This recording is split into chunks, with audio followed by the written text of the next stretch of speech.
আল্লাহ তুমি করুণা দিলা কেন? রব বলে যে তোদেরকে একটু স্মরণ করাই দেওয়ার জন্য আমি মালিক আছি তো, আমি মালিক আছি তো। দেখ করুণার নিস্তব্ধতা সারা বিশ্বকে অচল করে দিয়েছে, কিন্তু আমার বান্দার খাওয়া সকালেরটা সকালে, দুপুরেরটা দুপুরে, রাতেরটা রাতে। আমার বান্দা উপবাস আমি রাখি নাই, পাগলদেরকে উপবাস রাখি নাই, আমি রাজ্জাক সবার রিজিকের ব্যবস্থা করে দিয়েছে। রব বলে যে আমি আছি তো, তুই টেনশনে করে সুদে যাস কেন? অপেক্ষা কর না আমার জন্য। আমার কথাকে কষ্ট নিয়েন না, মিললে লইবেন আরই। সুদের মধ্যে প্রথমে যখন বিপদে পড়ে সুদের মধ্যে যায় কেমনে, ওই আশেপাশের জন্য কিস্তি লস না, সুদ লস না। সপ্তাহে কত, মাসে কত? সপ্তাহে 50 টাকা, মাসে 100 টাকা। ও মা, এটা কোনো ব্যাপার নেই, সপ্তাহে 50 টাকা, এগুলো তো এমনি এমনি দিয়ে দিতে। লাগার পরে 50 টাকা কামাইতেও খবর হয়েছে। দেখো অনেকে কেন কথা কয় না, কথা কয়। সুদে লাগার আগে মনে হয় 50 টাকা কোনো ব্যাপার, লাগার পরে মনে হয় স্বর্ণ দড়ি ছাই হয়, স্বর্ণ দড়ি ছাই হয়, হীরা দড়ি ছাই হয়, ব্যবসা দড়ি ছাই হয়। একটা কিস্তি মিটাইতে গেলে আবার আরেকটা লো। আমি প্রথমে কি বলছি, আল্লাহ কি দেয় না নাকি আমরা নিতে জানি না? এবার এই বিপদের সম্মুখীন হয়েছে বান্দা, দেখছেন কে? সত্যি বলেন, এই পর্যন্ত যার বিপদ যত আসছে উদ্ধার করছে কে? এবারও করবেন কে? তো মাঝখানে করার সময় যে একটা সময় বাকি থাকে, এটার নামই ধৈর্য। আপনি বিপদে পড়ছেন শনিবারে, আল্লাহ আপনাকে বিপদ থেকে তুলবো শনিবারে, শনিবারে, শনিবারে, 4 শনিবারে।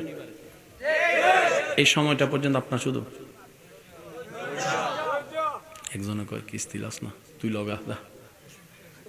আরেকজনে কয় লস না, 1000 লাখে 500 টাকা, তুই লগা যা। একদিন, এক সপ্তাহ, 2 সপ্তাহ, 4 সপ্তাহ যখন শেষ হবে, আল্লাহ তাআলা বলবে, এ ফেরেশতা, আমার বান্দা কি করে? আল্লাহ আপনার দিকে তাকায় আছে। কি কস এতদিন? আল্লাহ আল্লাহ কই ইন্নাল্লাহ মা সাবিরিন, আমি তো কথা দিয়েছিলাম, যা আজকে থেকে আমি আল্লাহ তার লগে আছি। কি লাগবো দেখ, আমার বান্দার সব ব্যবস্থা কর, সব ব্যবস্থা কর, সব।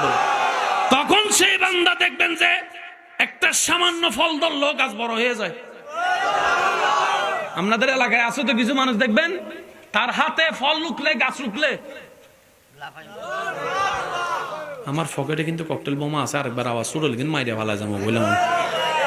কিছু বান্দা আছে হাত দিলেই মাছ ধরে, আর আমি হারা দিন ভর বসি লিয়া বসে থাকলো। এবার আওয়াজ দিয়ে বলেন রিজিকের মালিককে। এই কথাটা মাথায় রাখবেন, জীবনে বিপদ আপদ মুসিবত যাই আসুক, আপনার আমার কাজ হচ্ছে আল্লাহর হুকুমের অপেক্ষা করা। আল্লাহ হুকুম দিলে আল্লাহর আওয়াজ কি আমরা শোনার যোগ্যতা আছে? আছে? আল্লাহর আওয়াজ শোনার যোগ্যতা আমাদের, আল্লাহর হিকমত বুঝার কুদরত আমাদের আছে? কিচ্ছু নাই আমাদের। আমাদের কাছে হচ্ছে বুঝি না, এতটুক জানি মালিক আছে। সুবহানাল্লাহ গন্না বাজি। এত অঙ্ক বুঝি না, মালিক রব বলে যে বলে যে আমি আছি, আমি আল্লাহ বলি যে তে সাথে আমি আছি। হাসবুনাল্লাহ মানে কি? আমার আল্লাহ আছে যথেষ্ট, তোরা লাগতো না বেটা, সাইড। আচ্ছা আসেন, ইব্রাহিম নবীকে নমরুদে ফেলছেন আগুনে। জিবরাইল কয়, আল্লাহ তোমার বন্ধুরে আগুনে ফেলে তোমার কি কষ্ট লাগে না? কয়, তোর বেশি কষ্ট লাগলে তুই যা। আশেকের কথা, প্রেমিকের কথা। জিবরাইল আসছে, দেখেন উপরে উঠতে যত সময় লাগে নিচে পড়তে তার সাথে কম সময় লাগে। ইব্রাহিমকে নিচে ফেলছে, জিবরাইল আসছে। জিবরাইল কয়, মে আই হেল্প ইউ? আমি কি আপনাকে কোনো সাহায্য করতে পারি? জিবরাইল বলে, তুমি কে? ইব্রাহিম নবী বলে, তুমি কে? আমি জিবরাইল, আপনাকে সাহায্য করতে আসছি। ভাইয়া মনোযোগ আছে প্লিজ? আচ্ছা শেষ করে দিচ্ছি, বুঝছি কষ্ট হচ্ছে। হ্যাঁ, পিছনের ভাইরা মনে বিরক্ত হচ্ছেন, শেষ করে দিব। ইব্রাহিম নবী বলছেন, জিবরাইল তুমি কে? আমি ফেরেশতাদের সর্দার জিবরাইল, আপনাকে সাহায্য করতে আসছি। ইব্রাহিম নবী কি বলে শুনেন, আমি কি তোমার প্রেমের আসামি? আমার যে আগুনে ফেলতেছে তোমার প্রেমে পড়ার কারণে?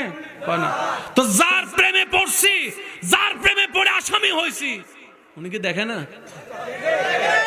তুমি আইসা কিন্তু আল্লাহ পাক বলে জিব্রাইল আমার বন্ধুরে চেতাইও না, চলে আসো, কারণ সে চায় আমি আল্লাহ ডাইরেক্ট তাকে সাহায্য করি।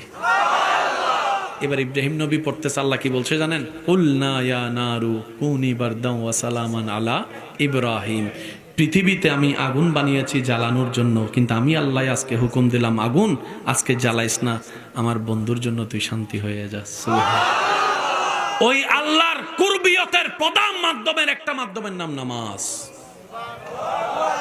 এই কথা বলে আমি শেষ করব, একটু খেয়াল করবেন কি বলেছি। নামাজ বান্দা এবং আল্লাহর মাঝখানে প্রেমের সেতু নামাজ। নামাজের জন্য কয়টা আজান দেয় আপনাদের এলাকায়? আজান শুরু করে কি দিয়ে? বলি কি দিয়ে? আজান শুরু করে কি দিয়ে? আল্লাহু আকবার, আল্লাহু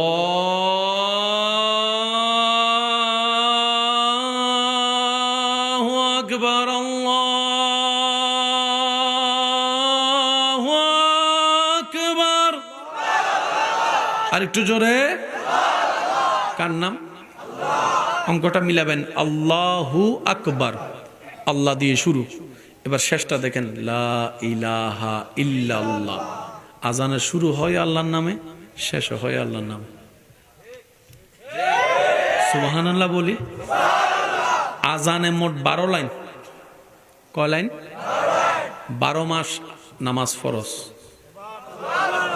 আজানে মোট 50টা শব্দ, আল্লাহু আকবার, আল্লাহু আকবার, এভাবে 50টা শব্দ পড়বেন 5 ওয়াক্ত, মিলবে 50 ওয়াক্তের নামাজের সওয়াব। আর একটু জোরে। পুরা আজানে আরবি হরফ 29 অথবা 30টা হরফের ভিতর থেকে আল্লাহ তাআলা বাছাই করেছেন মাত্র 17টা হরফ দিয়ে আজান সাজাইছে। ভাইয়া কয় হরফ? ভাই বলেন কয় হরফ? এবার দেখেন ফজরের 5 ওয়াক্ত নামাজের ফরজ নামাজ, ফজরের মধ্যে ফরজ কত? যোহরের ফরজ 4 এ 2 এ, আসরের 4, 6 এ 4 এ, মাগরিবের 3, 10 এ 3 এ, এশারের 4।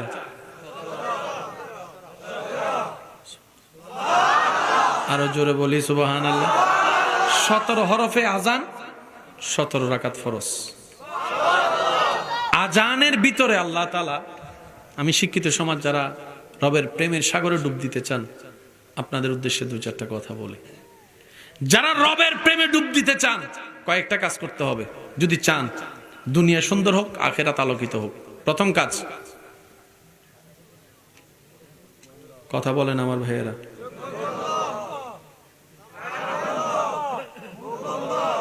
এই 3টা জিনিসকে যে কন্ট্রোল করে বন্ধ করতে পারবেন, আলো জ্বলতে থাকবে, এটা চললে এটা উত্তর দেয় না।